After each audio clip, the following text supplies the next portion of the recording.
it's still a little like the mind still plays a role, but then like I could get into back. Well, it's collective mindset anyway, so like it's all connected either way. So like it's the world's gonna figure itself out for you. But Bro, like, can we just go to DMT right now? Like,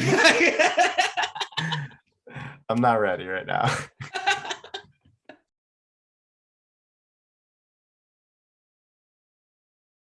I literally was setting the computer up and she jumped on the table and I was like, she has to be in it now. Look at how chill she is. Like, she should not be okay with me doing this to her. Like, what's her friend or what's her this name? is this is Lady Tsunade. She's named after the fifth Hokage, the queen of the slugs. So the backstory is at my old house in PA, we had mad like banana slugs out in the backyard. Like literally like walk out the back door and you'd see literally like the little like slug marks on like the brick and shit. And like we had a white fence all over the white fence. It would like somehow magically clean itself after the winter and in the summer because all the slugs would be going up and down the fence in the middle of the night. That's So yeah, long story wild. short, Lady Tsunade in the anime Naruto is the queen of the slugs. So naturally, here we are. See, you said the name, and I've never seen Naruto, so I had no idea what you were talking about. We're a big anime guy these days. I love it. A lot of the so it's like it's the two worlds that I'm in are huge anime fans right now. The powerlifting world and the producers world. Like I mean, it's probably like most people now, but like I mean, it's just like good. Like it actually like has a moral and a lesson. Character. It has like real story development, like real character development. It's not just for like the sake of doing things. Everything has purpose. I think that's why people are really taken to it. hell yeah. Hell yeah. That's what like Jordan Peterson talks about, how the stories like The Lion King and even the Bible, and they all have not just like, it's not just a story. Like what makes a good story is that they have the overarching what's the word I'm looking for? Just like character, they have like character archetypes. Like, Archetypes. Yeah, exactly. Yeah, like that's what anime has. Yeah. And like Peter Pan, you have the kid who doesn't want to grow up, right? Yeah. And then you have the example of Captain Hook is the only grown-up that he knows. Literally. And he's like, well, I don't want to grow into that where I always have this like alligator that's chasing me, right? That's trying to eat me. It's like as a kid, I don't have to deal with that pain. But then he's conflicted with whatever the chick's name is. I forget. Wendy. Yeah, sure. Wendy. He's I got you, bro. Because she wants to grow up. So in order to be with her, he needs to grow up, but he doesn't want to. But he stays as like the king of the kids. Yep. Forever, like it's bro. Like it there's a whole archetypal story behind it. It's not just like Peter Pan and Tinkerbell are magical. And no, it's Wendy's like, going into growing up. It's literally about growing up, and like Wendy kind of becomes his motivation to grow up. Like it's Disney, so it's always somehow about love in the end, and like implied. But yeah, like it's like that's also why Disney's so successful. You know what I mean? It's just like nail right on the head. Yeah. That's what Walt Disney and his whole. We won't get into his whole backstory and I know a lot, so and all that. I know a lot, so no worries. Like I was very interested when I was little. But him and his team, the stories they developed are always they're so much deeper than what we think as kids is just surface level entertainment, right? Like, we don't realize till that's why adults watching it with their kids are still intrigued. Yeah. Like like they do a good job. I mean, shit's successful, man. Hell yeah. So, and I want to keep all this in, so I gotta introduce and welcome you. What's up, everybody? Welcome back to the Free Yourself podcast. For those of you that don't know, my name is Ryan Janni, and I am Naked. Oh yeah. And today we have Awesome. a very, very special guest, my man, JUSTDREWISH, amazing DJ and producer, coming up in the South Jersey / Philly scene. I'm now South Jersey. Yeah, I'm blown away with the music and how unique it is, man. It's so freaking cool. And maybe it's unique because I don't listen to bass music other than the people that I know, but to me it's really unique. I swear, I'm the person who back in the day I loved bass music so much, and as I've gotten older and I've gone down the rabbit hole more and more into, first it was like electro house, then it was bass house, then it was the mix between bass house, tech house, and now I'm like diving deeper into minimal and all this. So like, I'm just gonna show you some OG melodic dubstep you've never heard before. You're like, what? This existed that whole time? It's gonna be fire. Hell yeah, man. Hell yeah. I'll always, go back to that moment where I was at ID Fest, and I'm gonna date myself here. ID Fest hasn't been around since 2011. People. Damn, man, predating my days even. I know. Jeez. And I was 21 at that festival. Yeah, I know. 2011. Jeez. I was graduating high school in 2013. And I think I'm an old man sometimes. Jeez. Don't date me like that's when I graduated college, young man. And that was my 5th year. So I had been really like into electronic music for a couple of years at that point, and finally started going to shows and festivals. And it was when I saw Excision on the ID Fest stage with these 2 giant red X's. And I was like, and this was like, before that, it was really just like Skrillex and Casper Brusco that I knew about in bass. I mean, still house, like Deadmau5 too is like one of the first artists I ever heard in high school, and like that always helped. Like just like I think there was just like that one big one in like every like genre at that time that we all knew. Yeah, 100%. Because then there was also on the stage, the other stage right after Excision was Eric Prydz. So I saw him in 2011 too. That's crazy. And the funny part, like now, obviously, I have the utmost respect for Eric Prydz, but back then it was like "Call on Me" is what everyone knew. His freaking that track. And when I saw Excision, and I loved all the crazy, how insane that music was and how hard the bass hit. When I went to Eric Prydz, I was like, But yeah, it's hard to follow anything after Excision's whole production, man. Yeah, but also Eric Prydz, I will say, is his stage setup, the lights, the music was all insane. But I was at that point in my journey, I was like, I want to fucking headbang and I want to fucking go hard. And and it was just, I wasn't into the like,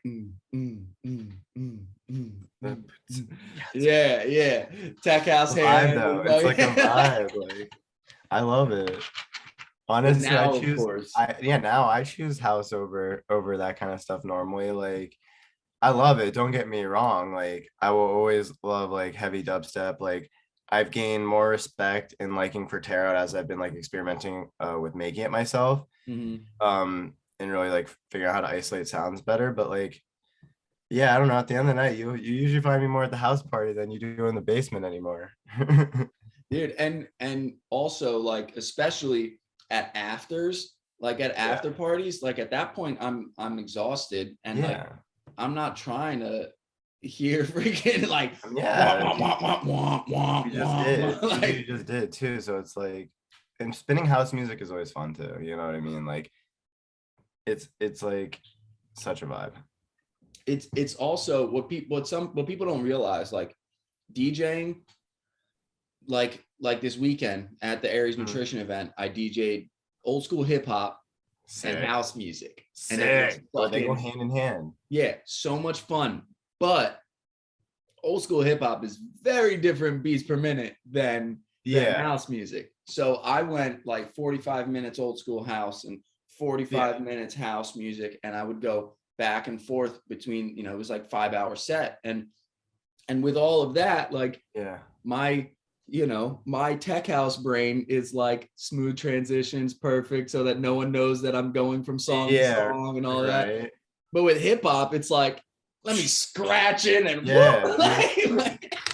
fade it real quick, hard cuts. Like it's hip hop's literally about the break beat. So like it's like house is good for the pace, and then I'm sure you just like for the breaks slid the hip hop in there, like it was like, and here's the honest truth, right?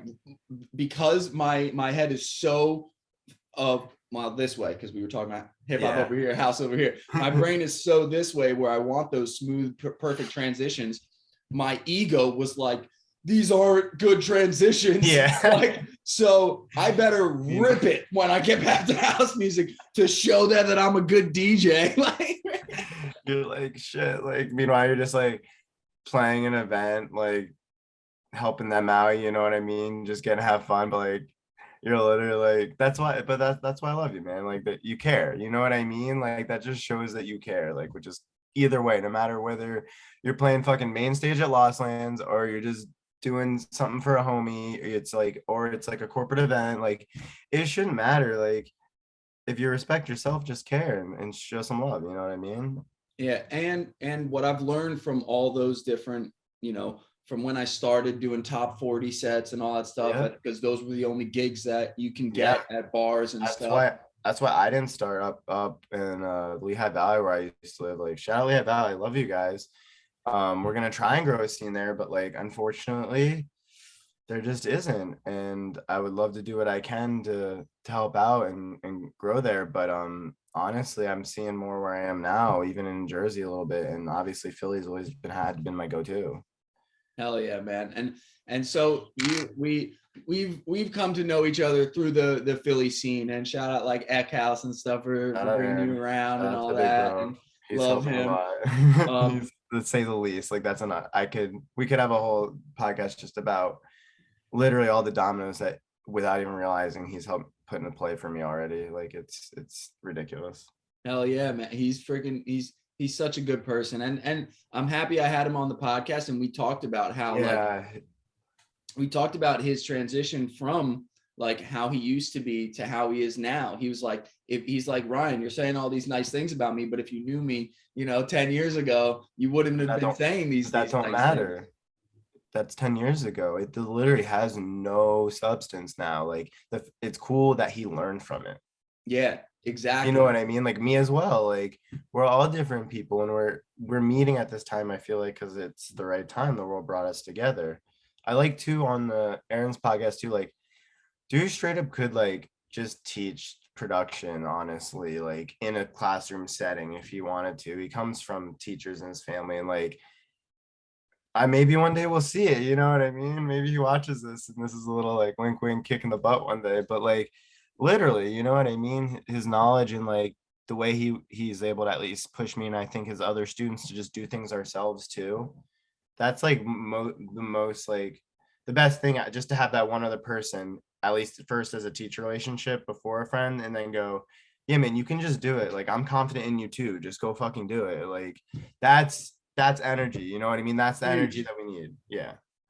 That's huge, man. And now he does have set up where he's got a website that you can go and like apply to be taught by him. Like he's someone who, he started out, I think it was like making hip hop and stuff. That was like, and I love how he started.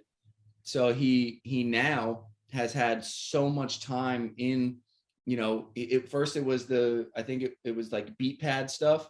And now he's into Ableton. Not easy, people out there. That's not easy to learn on. That's like, it's like he went to the advanced level first, and now he's like, like all manual, all by hand, have to cut cut samples and only get one shot to cut it right. Like, yeah. So like he's such a good student of production. And then, like you said, he comes from teachers and stuff, so he knows how to clearly explain something, so it's not so difficult. So for anyone that's looking for production lessons, like from a legit teacher person, yeah, hit up Eckhouse. Fair price. Like everything is solid, and like he'll gauge your level first and like go from there. You know what I mean? It's not like he has like one master plan and you have to follow. No, like he's really good at that. First thing he asked me was like, hey, do you want to show me a track, or do you want to see where we're at first? And then like, because I was at a certain level already, he was able, for me at least, to show me the advanced stuff that I didn't know, that I was like, it was perfect because he literally asked me what I was going to ask him. Like, can you teach? He was like, okay, so I see where you're at. I'm going to teach and say less. You know what I mean? Like, hell yeah, it was nice. I'm so proud of that guy, because for sure, he like you said, like he's grown so much too as a person. And like, if you're not growing as a person, you're actually regressing, right? Because like you have to. I regressed myself a little bit last year. I wasn't growing for a little bit. But look at you now. I got back. I had to get back on it, and I had to one day wake up and just be like, well, shit, like that's life. I may, like, I'm only gonna move better again and be more active and do the things I want to do if I physically just go do them. It might be a little slower at first, but I got back out there and now I'm here, and just happy to be breathing. You know what I mean? Happy to be waking up, taking another breath today, and who knows what tomorrow's gonna bring. I'm excited for it either way. Hell yeah, man. And I'm really happy to have you on the podcast because of our conversations and all the stuff that we've talked about. Like, so I want to kind of dive into and get us to that point. The stuff that I really want to talk to you about is like, how did Just Drewish start? Like what made you, what got you into electronic music and made you want to start DJing and producing? We're getting down the rabbit hole. Oh yeah. Right, so I guess I'll trace it here.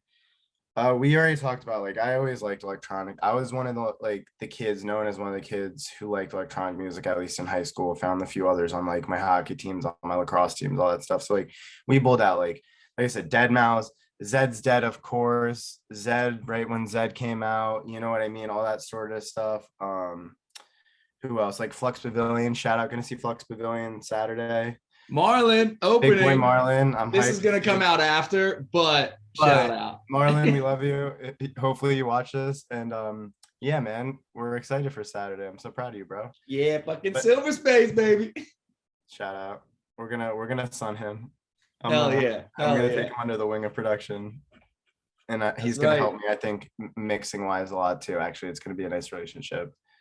He's definitely a very talented individual. But I digress. Back to music. Yeah, so that, and just like I could go on, but I liked it in high school. I got to college, and so like obviously like around that time, 2014, like that was like shit was really blowing up. You know what I mean? Like people were really doing the thing. Big shows were happening, and so basically, I quit lacrosse after freshman year in college to play hockey because it was just too much of a commitment. I had a really bad concussion. I like didn't, basically mentally, physically, I didn't know who I was anymore. Like I didn't know what my identity was. And like going back to hockey was the best decision ever. Like I was, don't get me wrong, like lacrosse is fun. And I was a decent lacrosse player, but like the NCAA thing just was too much of a commitment with everything I wanted to do in life. And I found myself through hockey again. Met one of my best friends in life, Nick Lane. Shout out broski, love you. We've been through a lot, both good and bad. I've been a shithead, sometimes he's been a shithead. It's cool. But Nick brought me to my first Camp Bisco. What year? That was 17, I think. So I was there 16.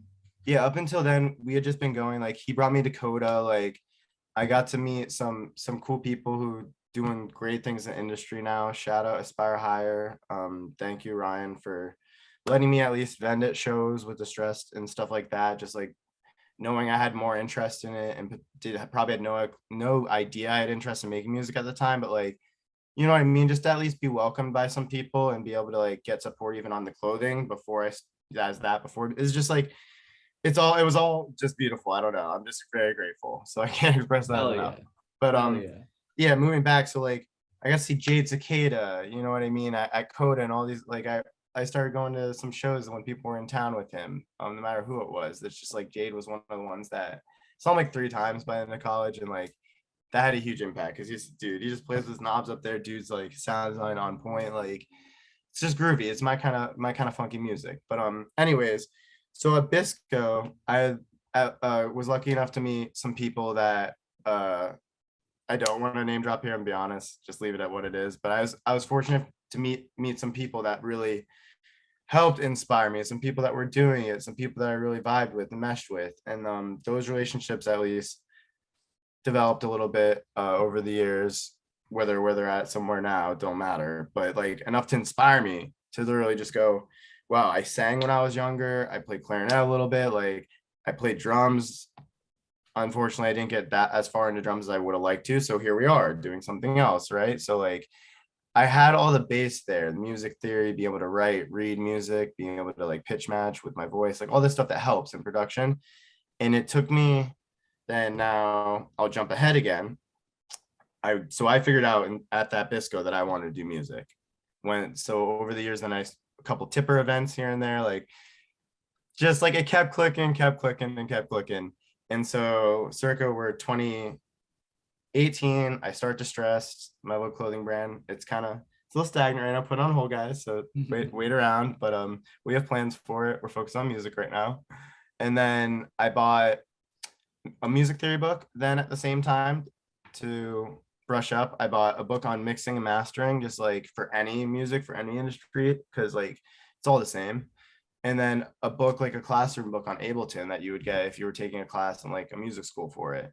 So I got all those. And then from like 2018, 2019, 2020, I just spent the time studying and didn't worry about it and did it on my own pace and just while I was living life, whatever. And then at some point around then, like sometime in 2019, 2020, I just sat down. I had Ableton Light.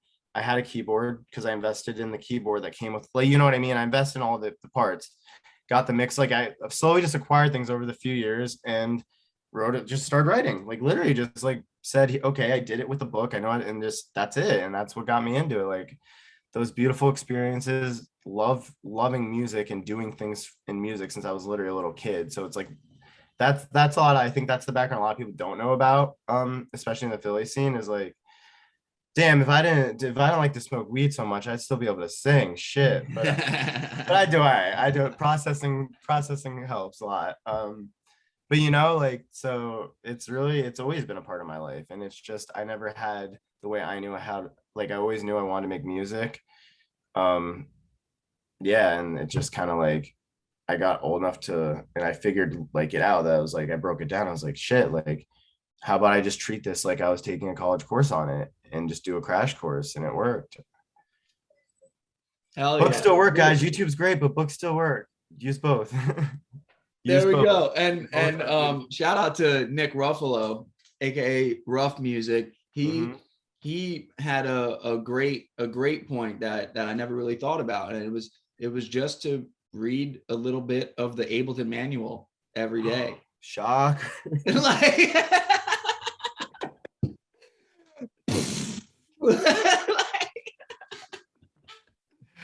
it's not like, oh yeah, there's a manual. Guys. It's a manual. It's literally a textbook. It's not an end user agreement. Yeah.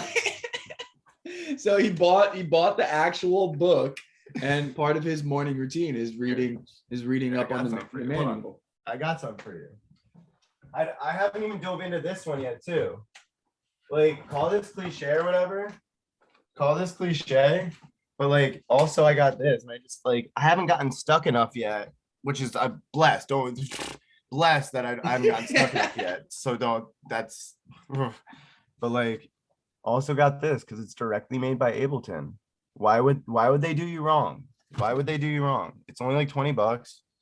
It comes like when I upgraded from light to standard the first time, and now I have a suite, which is beautiful. But I bought this just in case because I had no idea. Like, luckily I'm just a crazy creative idiot, and you know, like I don't get I melodies are always in my head. They're just always all the time. So, but Textbooks.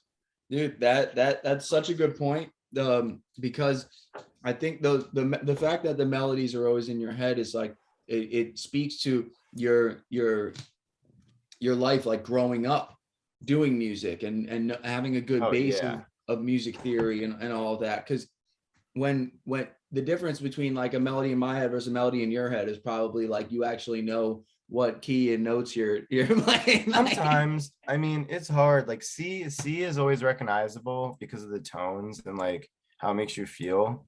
But you lose it over the years. Like it's tough, but like at least like I know steps. Like you go like burr, burr, burr, burr. Like I could figure out the steps, like the notes, like but not the letter notes. So at least like still in theory, because it's just on an 8-note scale every time I can figure it out. And I love that you said also how it makes you feel, because the root note pairs with the root chakra in our bodies. So here's a nice little fun fact with how everything in the world is connected. It can be explained in a very, very simple way. We have 7 chakras. And for anybody who thinks that's all like woo nonsense, it's just the 7 points of the body where your body secretes hormones. That's it. Oh, crazy. That makes sense. Crazy. Yeah, right. It's just your energy centers, right? So now you have the root chakra, which is, in the base of your spine / grundle-ish area, like all that. Literally your base, the root of your body. Yep, exactly. Yeah. So why is everything connected? Well, you got root, sacral, solar plexus, heart, throat, third eye, and crown, right? 7 chakras. Then you've got 7 colors of the rainbow.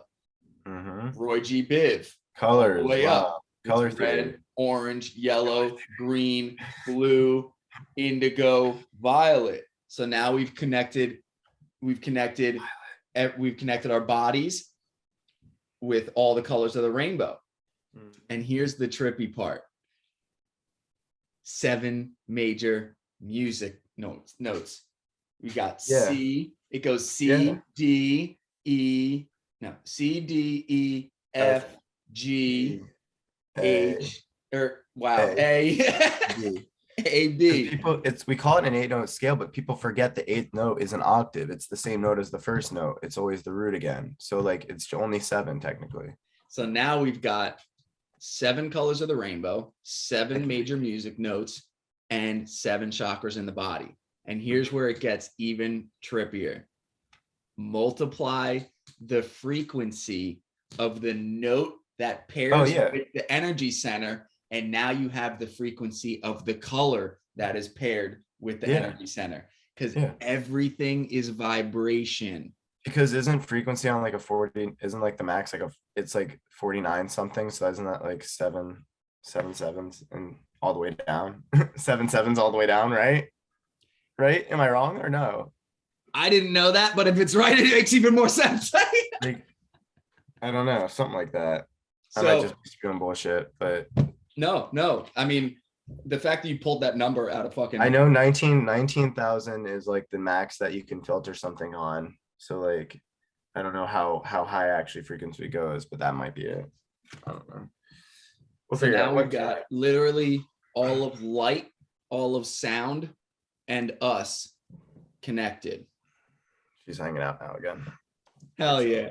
She's just so cute. So like I can't not pick her up. Right? That's like how I feel about Monty and friggin' at our place in Philly. Monty is like, oh, I saw him the other night. Yeah, he wasn't out the first time I was there. I saw him. He's chilling, dude. And he's like orange. So whenever I see him like eating or like looking out at like birds or squirrels that are up on the power lines and stuff, I'm just like, bro, he's a fucking tiger. Yeah, bro, he's just a little tiger. 100%. Like, dude, the cutest thing I ever saw him do.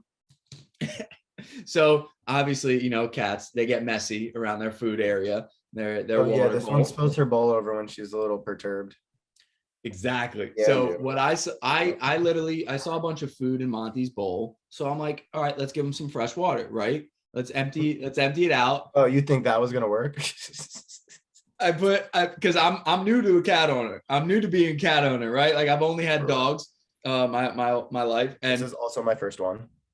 So now I see Monty eating his food. Then he goes around over here. So now it's water, food, and Monty.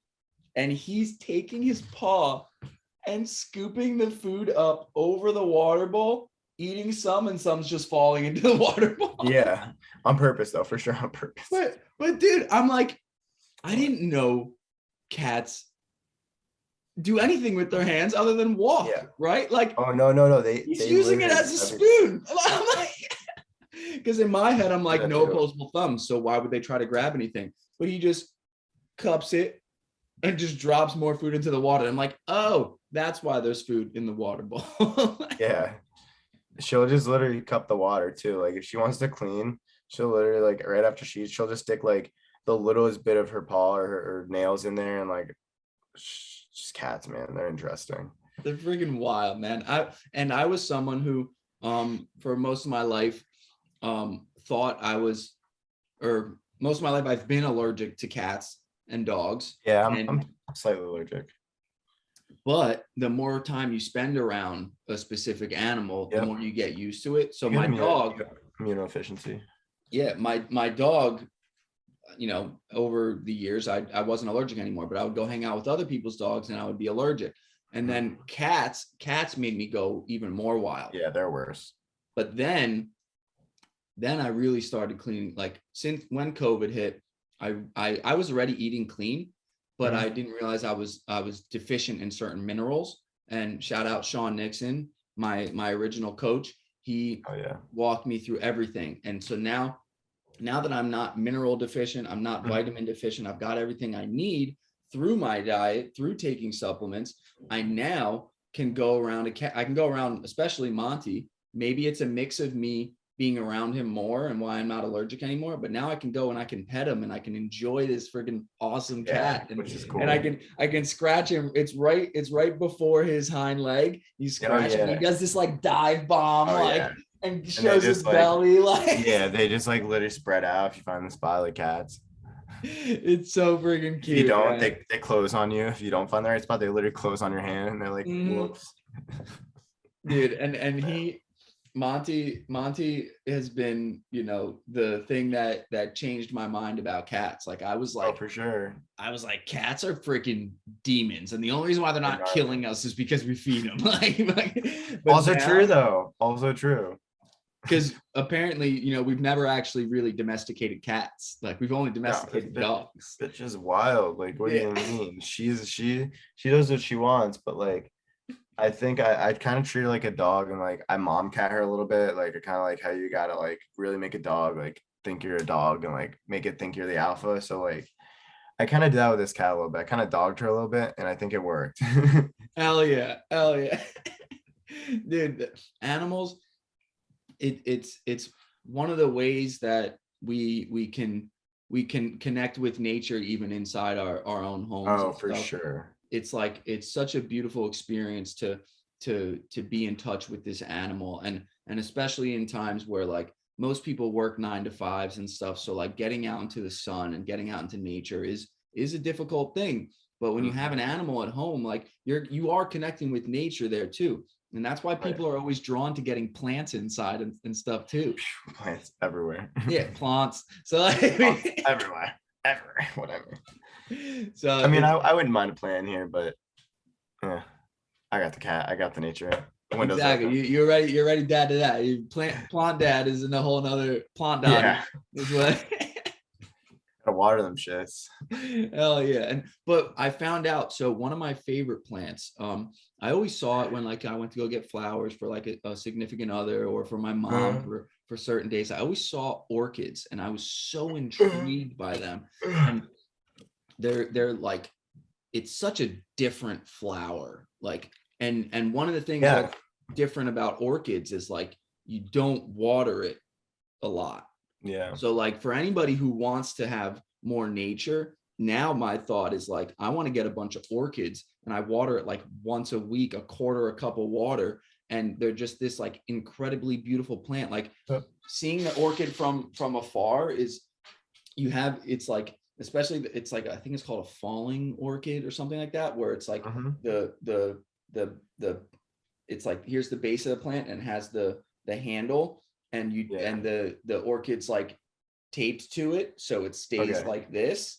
But when you really like looking from afar, like it looks like a sick plant, but when you go in close and you really look at it, like, oh yeah, like the inside of the flower, it's freaking nuts, man. Ridiculous. And there's a reason why people, you know, mom, close your ears. There's a reason why people look at oh yes, a flower, yes, orchid, look at that shit up close, and it'll blow your mind of how similar it is. oh for sure. It's all I guess goes back to like what, like sacred geometry and all that stuff that people talk about too. Like I'm not real well versed in that, so like I'm not gonna speak on it. But as far as I've heard, what I've gathered from now being in the scene is it all relates to each other, man. And I try not to worry about it. I'm for it. I'm here for it. Like, here's a easy example. Like you look at a tree and all the branches and stuff, and then you take an X-ray of our lung. Yeah, it looks like a tree. And it guess what gives us oxygen, and guess what produces oxygen? Whoa, shocker. Yeah, I see where you're going there. We breathe in what it breathes out. It breathes in what we breathe out. It's literally a partner. It's literally a symbiotic relationship by definition. By definition, it's a symbiotic. I got it. Yeah. So people are dumb. It's literally and what's even funnier is like, it's so funny that I wasn't even stoned when I like had this thought, but like going outside and like walking in the grass, like that's the hair of the planet. Yeah, like, right? Like, we're literally massaging his head for it. Yeah. Literally, like we're literally just like, and like, don't you feel when you just give someone a little bit of, you feel a nice little human connection there? So like it makes sense. Just like we're just, what is this planet? Just like a giant being we're all attracted to. We're literally standing on it. It's I could go just so down the rabbit hole with you right now. Yeah. Oh, let's go a little bit further. All right. You want to go?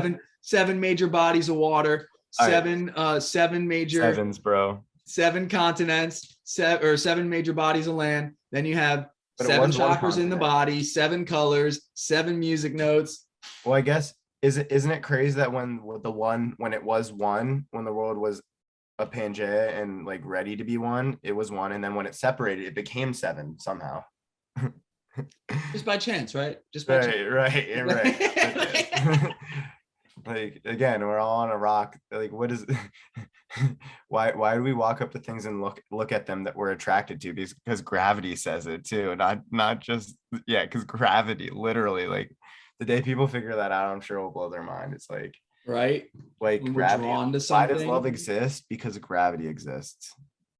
Like one does not exist without the other. And unfortunately, just like is the way it is. The planets where the gravity is really low and there's no life, cold, there's no can't life, sustain life. Yeah, but here where we have the proper gravity, we have also 70% water plant, 70% water human. Well, shocker. Big shocker there, guys. Big shocker. I know it's not exactly like those numbers, but it's literally so close. Like, it's definitely trying not to be 70. Mm-hmm. I like to think that it's 6.9. Right. There's actually 6.9 bodies of land and 6.9 bodies of water. Yeah, where's the 0.1 go? But dude, no, for real, gravity, dude. Just like if anyone can think about anything that's gonna blow their mind, just like think about gravity and just like the natural laws of gravity, and then think about that and relate it to like literally what you are as a human being attracted to, whether it's like love, romance, friendship, like everything you're attracted to, just apply the laws of gravity to that, and it just like someone who you are more attracted to, it's because you can picture sustaining life with that person.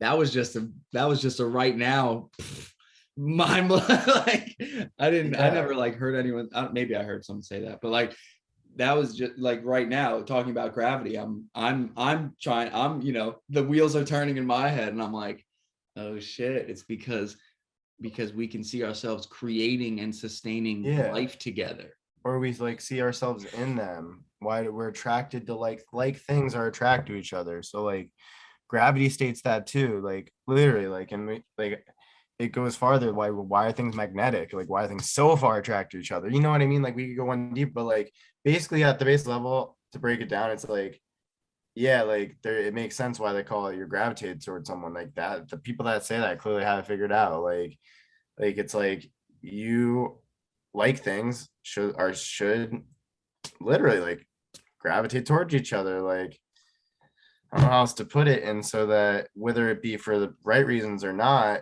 the way your mind interprets this individual is going to decide how attracted you physically actually like gravitationally are to that person. So like no matter what kind of relationship it is. So it's still a little like the mind still plays a role, but then like I could get into back to, well, it's collective mindset anyway. So like it's all connected either way. So like it's the world's gonna figure itself out for you. But like, bro, can we just go to DMT right now? Like I'm not ready right now. Dude, all of this is some of my favorite stuff to talk about, and like I talked about before, we have the connection with but yes, like stuff. But this is what I wanted to talk drug about. once or twice is literally all you need if you like doing it. You know what I mean? More power to you. But like, you know what I mean? There's no point to abuse it. If it helps you figure it out and you figure it out, it's perfect. But I'm also not here saying like you need to go change your life every weekend, guys. You know, there's definitely moderation and balance is a big part of everything. Dude, balance is literally freaking everything. It's that's what my all my naked truth posts, like I had shout out to A Day with Love. He commented, he's like, because I came at overweight people. I was like, look, I love you, but if you're fat, you're unhealthy.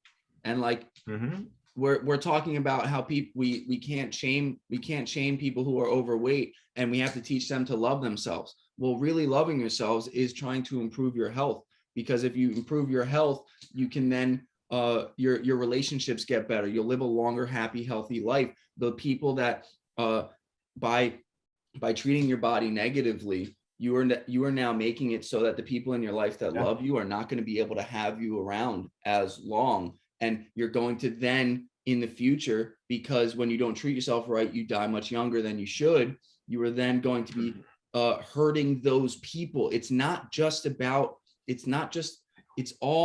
freaking connected. It's all it's a cycle, man. But here's the thing. This is going to come out after my next Naked Truth post, which is going to be about how if you are really skinny and have no muscle mass, you're also not healthy. Also just because you're skinny doesn't mean you're healthy. There's a such thing as being skinny fat. You can be skinny and still have a high body fat percentage. It is the ability to gain muscle mass. But then I'm going to take it even further. This is going to come out before the next one, which is going to be like, just because you're a bodybuilder and you have a lot of muscle mass, that doesn't also mean you're healthy. Bodybuilding is a very unhealthy sport. It is not healthy to go to 1% body fat. We do need body fat percentage. We need some body fat. We need some. That's our stored like last chance energy. Like, and so much of our brain and our body functions because of fats, the omega-3 fatty acids, and cholesterol makes our hormones. So like, why is everyone demonizing cholesterol when we have 7 points in our body that need to secrete hormones, and all of those hormones are made out of cholesterol? But here's the other thing. I'm not going to say, I'm also going to then come at powerlifters, which is me, because it's also not the healthiest sport. You think it's great to put your body under that much stress like that, and I am at such a risk for injury when I'm trying to deadlift 600 pounds, when I'm trying to squat 500 pounds, when I'm benching 300 pounds.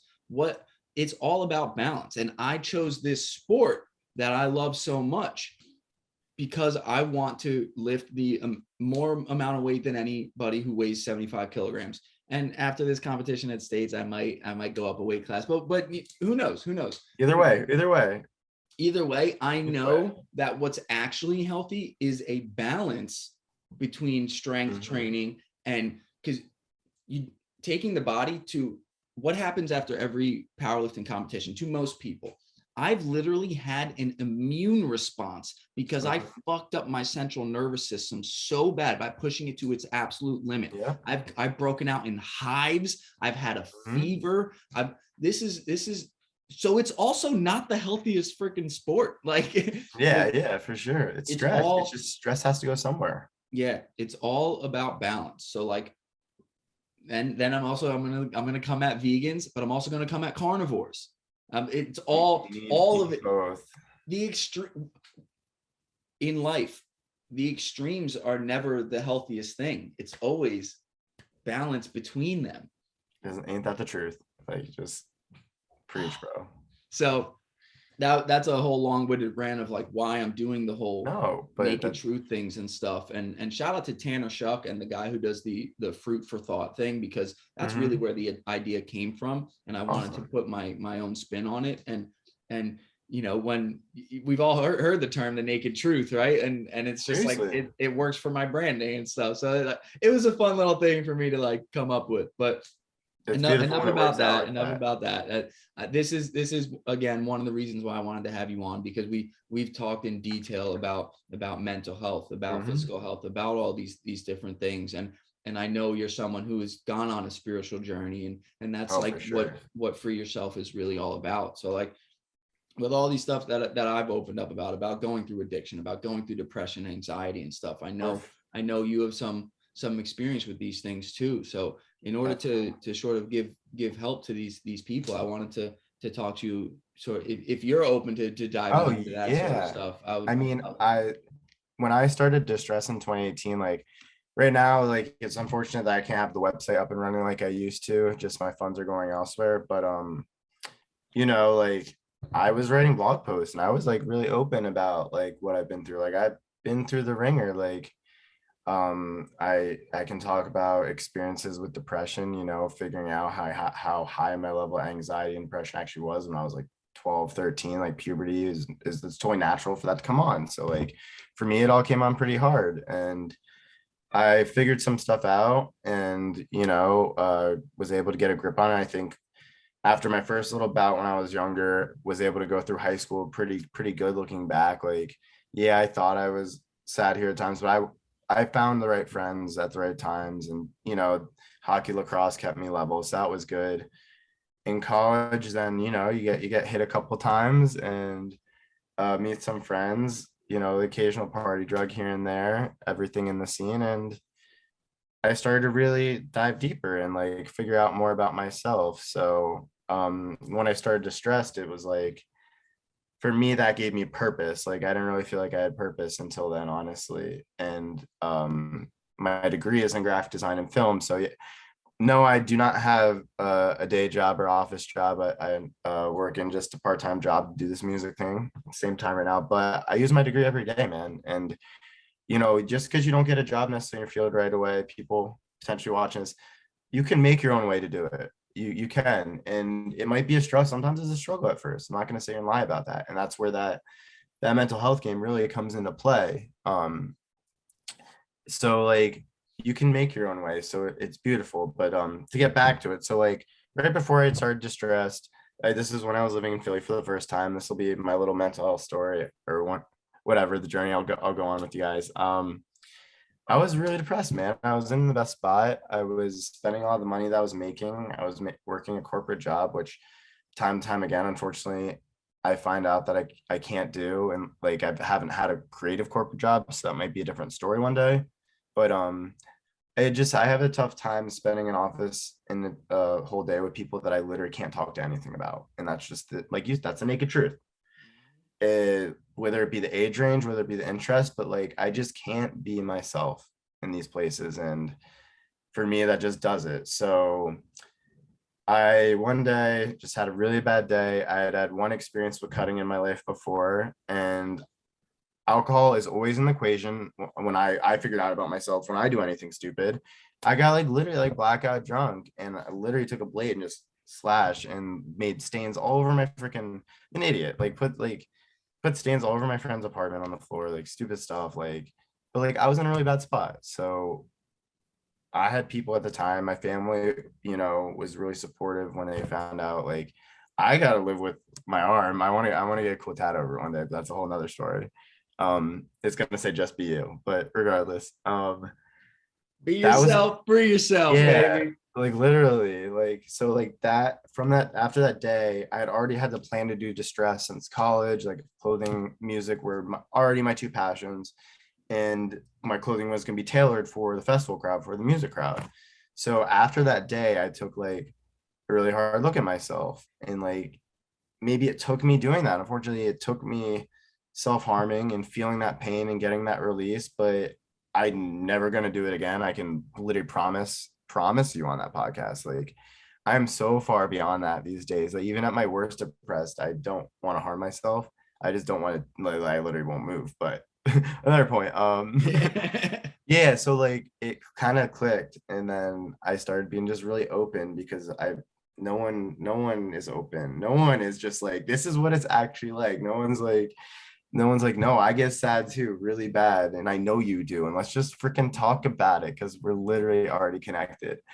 And yeah, so that brought me to some places. I've been fortunate enough to meet some people and had experiences through that, and found myself last year again in another depression after a really rough breakup for me. I don't need to dive into the breakup relationship because that's personal business, but I had a bunch of other things happen in my life at the same time. I lost a grandparent. I had just lost my dog for 12 years. Like, unfortunately, sometimes the tsunami hits really hard in life, and it's not always you. Sometimes you crash, sometimes you don't always ride it. And I crashed, and I wasn't taking great, like, this is where the physical health and the other stuff, like you preach, really does come into play, and like why I support it tenfold. You know what I mean? It's because like I was not physically healthy enough for when my mental health to break, to be strong enough all around, to be balanced. I wasn't well enough balanced to take it all. So last year I literally, like, my eyes were shot. I had to go through some vision therapy. I went through a ton of PT. I stayed sober for literally the whole year through it all. Cause in my opinion, if you really want to get your health right, your mental first, before you can let yourself do any of your vices or any of your other stuff, at least get your mental on first sober, or like, try a few other things, maybe accept that those things might not be the most positive things for you as well. And I tried a different couple things, you know what I mean? Like I got nerve stuff now, so don't do nerve meds, guys. Don't. I still not about synthetic medicine. I think it's shit. I'll be very vocal about that. I worked in it too for a little bit, so like you don't want to put these things in your body. That's all I'm saying. But I digress. So I did that. I got through that, and one day I just was like, shit, why am I not just making music again anymore? Like I got over all the shit that was holding me back through probably the deepest depression I've had, even worse than the first one in 2018. And yeah, I just started going out, I wasn't working either too, because I was literally able to leave work for a little bit too, because literally my eyes were fucked. But yeah, so did that, and I started Instacarting, and at least like I got more confident just being able to go back out and make some money. Like that was quick bread. I was able to get my bills and my money and everything back on track. I started hanging out with my friend Noah and Percy. Shout out Noah. He's follow his band Shebang. They do sick alternative music. It's like softcore punk alternative, very ironic, beautiful lyricist. Anyways, Noah and I started collaborating. He uses Cubase to like master his. So we were making cool alternative electronic music for a little bit last fall, in his basement, just like he'd do in Cubase. We export, and then I finished in Ableton, and just like working with a real musician, and like having that's also a really close friend that I developed over the past few years, just like to push each other to do that the first time, just to get back into it and get myself back on track. I think it was everything. Like I'm so grateful, because like I could sit there and have deep conversations about what I just went through for like 6 months with the same friend while we're getting that emotion out, like through mute. Like the balance was just there, and like if there's someone that knows music theory and like literally, if he wanted to, could also be an electronic music producer. It's my buddy Noah, but like what he wants to do is they're gonna do things. Shebang. I love Shebang. They're awesome. So yeah, so like that got me out of it, and then the new year came around, and at some point or another, like Aaron stretched hand out first, reached out to me about lessons. I said I had to like wait a little bit, didn't give him a straight response because the funds weren't quite there. And one day I said, yeah, man, I have the money now. Like, I want to do this with you. I wanted to meet you. I wanted to meet him before. Like, I was supposed to go to like one of the peer parties and like meet him and Sean before, which is crazy. I've been waiting like a year to even get introduced to these people that I look up to. You know what I mean? It's like, so like, I couldn't be more glad I took that break. And it took, you know what I mean? That's kind of like where my mental health story is at right now, is like, take breaks. I don't have to be here to say exactly what happened, give everyone every detail, but like, if you know you're going through shit, accept it. Like, self-awareness is this, self-awareness does wonders in your life. Like, be self-aware that you are not the person that you were maybe even 6 months ago, even a year ago. And if you want to be that same person, you can be. If you want to even grow and be this new like megamorph, like if you want to just keep evolving, is like the best advice I can give. Because like that's all I did, is like, I'm definitely not quite as nice as I was a year ago. I'm not gonna sit here and lie to you about that. But when you get hurt, it's just like your walls go back up. That's all it is. You know what I mean? But like, I still am gonna treat everyone I meet, even the people that I was friends with, like with respect, because like that's all I can give them. And like, I'm not gonna say anything to anyone if there's nothing positive. You respect people and you let them be. You owe that to them as a human, because if they're not saying anything to you and bothering you, then like, who are you? Like, like, Dude, let people live their lives. That is like that's what happens on social media, all this outrage stuff. It's like, yeah, if you don't like something, first off, why are you watching it? Yeah, just turn off. That's simple. Just shut off. Second off, like, just because you don't enjoy something doesn't mean someone else isn't enjoying it. So like, how about this is like something that I've, I used to like be very vocal about not liking top 40 music and stuff. And like now, over the years, like my respect for it is like, look, those are people that are doing what I want to do. Yeah, just in a different genre or different they're making a living doing music, and they help a lot of people. And just because I don't like it, it's the most popular genre in the world. Yeah. Like, clearly some people do. So now what do I do? I focus on promoting the music I love instead of putting the music down. Instead of hating. That I don't like. You leave the hate at the sidewalk, bro. So I'm a spooky ghost. I leave it all on the sidewalk. I just float along. I leave it all on the sidewalk.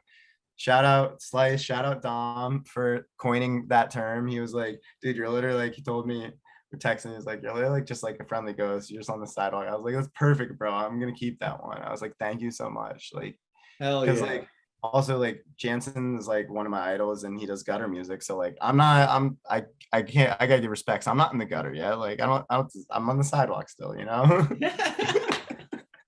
I love it, dude. That's a fucking beautiful way to wrap this up, man. Dude, Drew, thank you so much for coming on the podcast. We could talk for hours, all day. And hours and hours. I'm a talker. Man. People know that.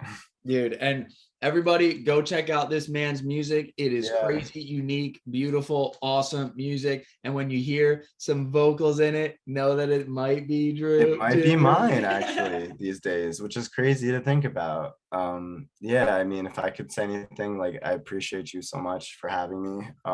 I'd appreciate just everyone for taking the time even to make a difference, whether it be for me or someone else as an artist. If you just like hit that play button, no matter what you do, no matter how you support, if you in person, it's like, it means the world to get like human connection back just on what we love doing. And like, just couldn't be more grateful to share my story, because everyone's got one and I want to hear everyone else's, you know what I mean? Like, I really think that verbal communication is one of the, if not the best ways to really just fix this human issue going on in the world. Like, with everything, just talk to people. Yeah, because at the end of the day, we all have basically the same like core values, and no matter what, chakras, bro. Yeah, no matter what. Bring it full circle. no matter what political affiliation you have, no matter what kind of music you have, we all want to live and grow and help other people. And that verbal communication that you talked about is how we can really come to that understanding. And through, you know, spreading hate on social media, like it's just putting bad energy out. Like, so the main takeaway from this is like, support the things you love. Yeah, just be you. Literally. Like I'm getting tatted. It's the one tat I don't have that I want. Just be you. Hell yeah, man. Someone told me that. On that note, dude, Drew, I love you, brother. Everybody, take this man's lesson. Just be you. I promise you, that's the best version of you. I love you guys. Thank you so much for tuning into the For Yourself podcast. This doesn't work without you. Without you, literally, without you. And I want everyone's unique perspective. I love it, Drew. I love you, brother. Until next time, everybody.